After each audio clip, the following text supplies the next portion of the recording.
without further ado, let's introduce you to our host of the show, Guy Fieri.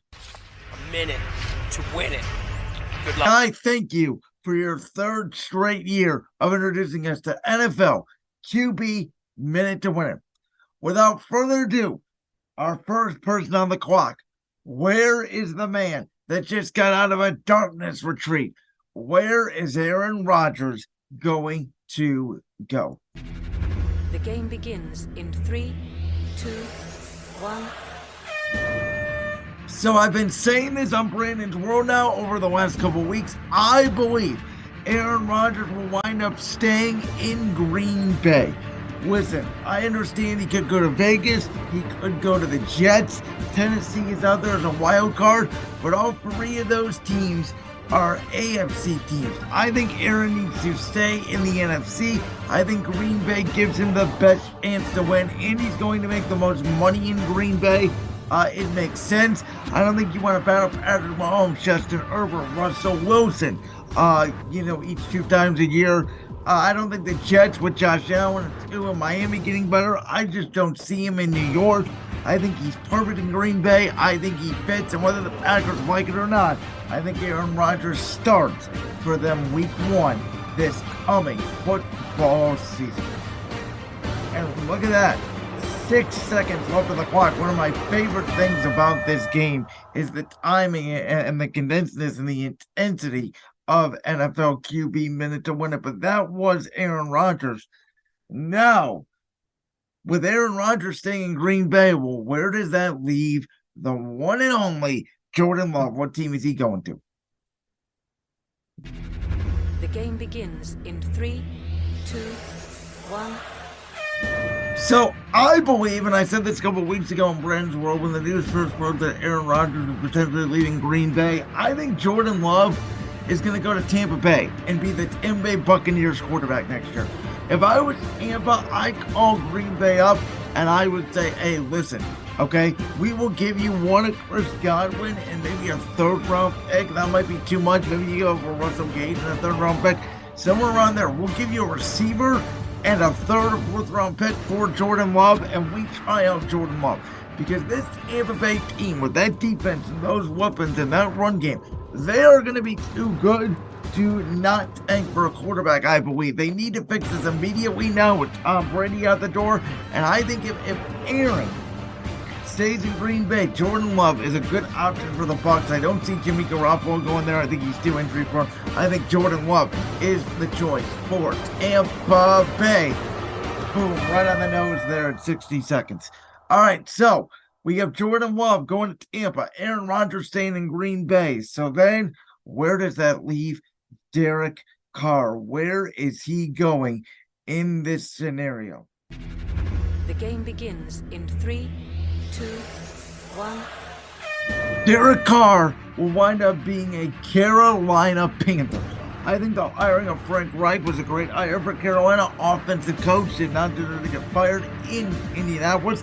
They have a great defense, which would easily be Derek Carr's best defense of his career. And again, in that division, we're going to have Jordan Love. We'll get to Atlanta and New Orleans quarterback situation a little bit later, but they're not great. Derek Carr can easily win that division. You've got good weapons with DJ Moore. They got a couple of good backs in Chuba Hubbard, Deontay Foreman. You got to get a couple more receivers, but I think Frank Reich, an offensive mind, will wind up fixing the offensive line as well. Again, Derek Carr with that defense, that team, Frank Reich, offensive coach, will put Carolina back on track. And I believe ultimately that's where Derek Carr should go.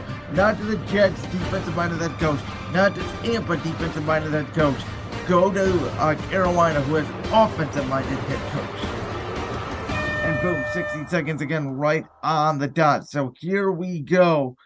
The next quarterback on the board will be Jimmy Garoppolo. So Carolina's off the board. Tampa's off the board. Green Bay's off the board. Where is Jimmy G wind up? The game begins in 3, 2, 1. Jimmy Garoppolo is going to reunite with Robert Saleh and the New York Jets. So I think the Jets strike out on Derek Carr. I think they strike out on Jordan Love. I think they strike out on Aaron Rodgers. We know they have to upgrade the quarterback position. We know they cannot bring Zach Wilson back. And I think Jimmy Garoppolo, listen, Jimmy doesn't care, I don't think, about having an offensive-minded head coach. Jimmy has been to the playoffs. Jimmy has been to the Super Bowl.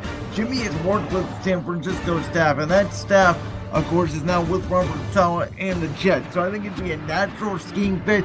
He wouldn't have to rerun the playbook like he would with Frank Reich in Carolina, or like he would at Tampa Bay. And we've seen what Mike White can do if Jimmy Garoppolo does get hurt. Maybe they bring in a veteran quarterback as well. But the Jets need stability at the quarterback position. They're a good team that just needs an upgrade. And that's why I think Jimmy Garoppolo to the Jets works in this scenario. And boom, we get you into 59 to 60 seconds left on the clock again. Okay, so Jimmy Garoppolo now is going to the Jets. So now we got to take a look at Lamar Jackson. So the Jets are off the table. Carolina, Green Bay, and Tampa. So if he leaves Baltimore, where is he going? The game begins in 3, 2, 1. The short answer is he's not leaving Baltimore, folks. Lamar Jackson is staying as a member of the Baltimore Ravens. Yes, I don't believe the Ravens should have waited this long to pay him, but yes, I do believe that they will pay him. I believe he will get Deshaun Watson like money. We talked about it over the course of the entire season. The Ravens, with Lamar Jackson, are a legitimate Super Bowl contender. Without him, they are not even a playoff team, arguably, the way they played it at the end of this season. New offensive coordinator Todd Monken, I think, will help with the passing game. I think they'll be less predictable than they were with Greg Roman and that running scheme. I think Lamar Jackson will improve as a passer. I think the Ravens and Lamar will eventually figure this stuff out. And I think Lamar Jackson will be a Raven for years to come. And look at that, we only needed 49 seconds there. Up next, they have the number 1 pick in the draft. The Chicago drafting a quarterback and trading away Justin Fields. The game begins in 3, 2, 1. No, they are not. The Bears are going to be keeping Justin Fields. I believe that they draft Will Anderson, the defensive end out of Alabama, with the number 1 overall pick.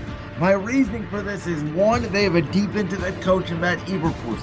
If they had an offensive head coach in Matt Nagy or some other coach, I don't think they would have the number 1 pick. I think Justin Fields would be better off. I think Justin Fields is good. I don't know how special he can be because the Bears really don't have any receiving talent. We saw what Daniel Jones and Brian Dable did this year with the Giants. Listen, the Bears gotta win more, but they have a defensive-minded head coach, a defensive-minded philosophy in the room of, hey, we need edge rushers, we need linebackers, we need corners. That's a win games more importantly than the offense, which is completely wrong in today's NFL. But I don't think the Bears should give up on Justin Fields yet. He will be their quarterback in 2023 and beyond, and we get it as the buzzer expires. So with Will Anderson going to Chicago with the number 1 overall pick, the question becomes then, what do the Houston Texans do at number 2? The game begins in 3, 2, 1. The Houston Texans will be picking cornerback C.J. Stroud out of the Ohio State University with the number 2 overall pick in the 2023 NFL Draft. I'm not sure Stroud is ready to play. He will definitely battle Davis Mills, that starting job. Mills may start 1 or 2 games, then it will be handed over to Stroud. Listen, I think Cliff Kingsbury, I believe potentially coming out as Houston's offensive coordinator, will work. I think, DeMeco Ryans is a defensive-minded head coach. Don't love it, but I love the fact he's getting a strong offensive coordinator. Houston's got to get weapons. They got to get an offensive line, which was nervous a little bit about C.J. Stroud playing, but they played hard at the end of the year last year for Lovie Smith. They are definitely in a good spot if they get the right quarterback because they will attract free agents. That's a good place to play is Houston in the Dome and in that division. But I think C.J. Stroud is who the Texans are going to target. Boom, 60 seconds right on the dot. So Houston goes C.J. Stroud now. Number 3 pick, Arizona Cardinals. We don't think they're taking a quarterback. That leads us to number 4 and the Indianapolis Colts. The game begins in 3, 2, 1. With the number 4 pick In the 2023 NFL Draft, the Indianapolis Colts, led by new head coach Shane Steichen, gets his new Jalen Hurts and selects Bryce Young out of Alabama. And I think Bryce Young will start day one. There are some concerns about Bryce Young's size. I get it. He's less than 6 feet tall. But Bryce Young reminded me a lot of Jalen Hurts, reminded me a lot of Tua in college at Alabama. I think Shane Steichen will use his skill set and maximize it. And I think the Colts are a dark horse candidate this year to win the AFC South. I picked them last year. Matt Ryan was a dinosaur. The team was a mess. They get a reset with an offensive minded coach and Shane Steichen. Still a good offensive line and JT. I think Bryce Young will make it work. I think Bryce Young will be a star with the Indianapolis Colts when he is selected in the top 5. Boom, there we go. 55 seconds done and over with. So we've got the Colts down. Now, obviously, as we mentioned, the Raiders here, right? So they missed out on Jimmy G. They missed out on Derek Carr. They missed out on Jordan Love. They missed out with Aaron Rodgers. So what are they going to do with the quarterback position? The game begins in 3, 2, 1. They will select Will Levis with the number 7 overall pick in the 2023 NFL Draft. Will Levis is out of Kentucky. My understanding with Levis is he could play towards the end of this year. He's a little bit of a project. I think Josh McDaniels, we know he wants to get a quarterback. Now, ultimately, I don't know why they decided to get rid of Derek Carr. I remember the pick did not work. But I don't think he's getting Jimmy G. I don't see it. And I don't see, Jordan Love going there either. And I don't see Aaron going there. So at that point, you have to draft a quarterback. I don't think there's a ton of options out there. I don't think that they're going to move up over the Colts or Houston. So I think Will Levis is the next best option. I think, McDaniels can sort of let Stidham play for half the year and kind of groom Will Levis. Because listen, you are in a tough division. So as much as we think the Raiders need to win now, you're in a division with Denver, Chargers, and Kansas City. They're definitely the 4th worst team in the division as we hit 60 seconds on the clock. Now, with the next pick, 8th overall in the draft, goes to the Atlanta Falcons. The game begins in 3, 2, 1. Who select? Anthony Richardson out of Florida with the 8th overall pick. Now, they drafted Desmond Ridder last year in the 3rd round. They Marcus Mariota's situation did not work out.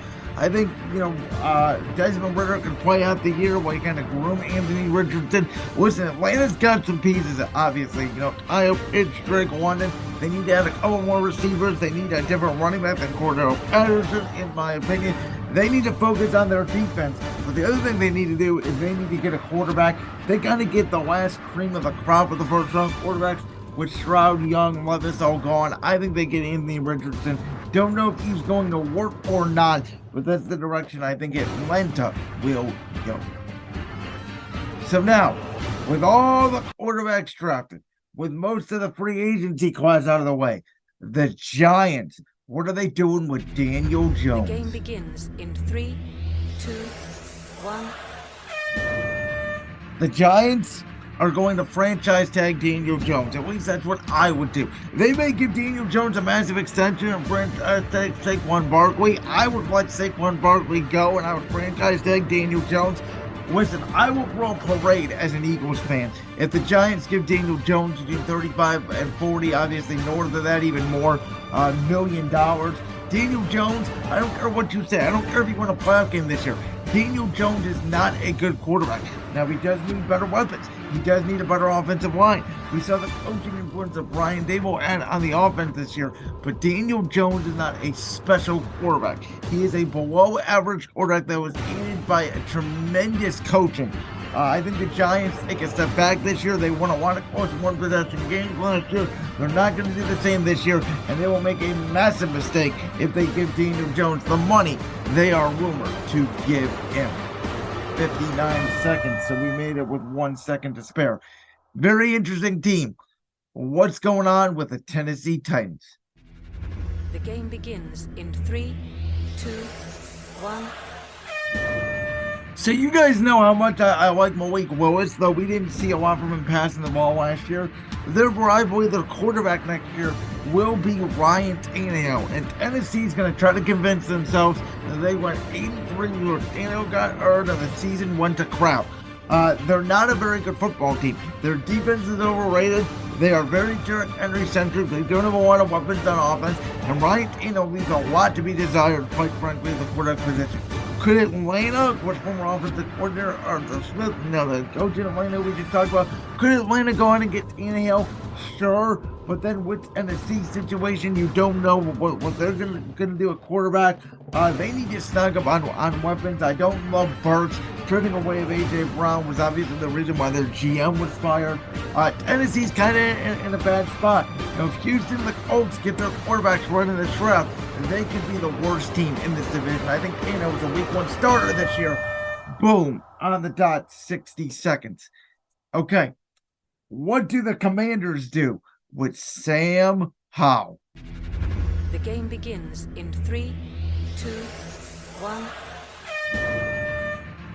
So it sort of just spoiled this. I shouldn't say what are the Commanders going to do. I think that they stick with Sam Howell. I think Taylor Heineke is their backup quarterback this year. I think Carson Wentz maybe finds another team as a backup at this point.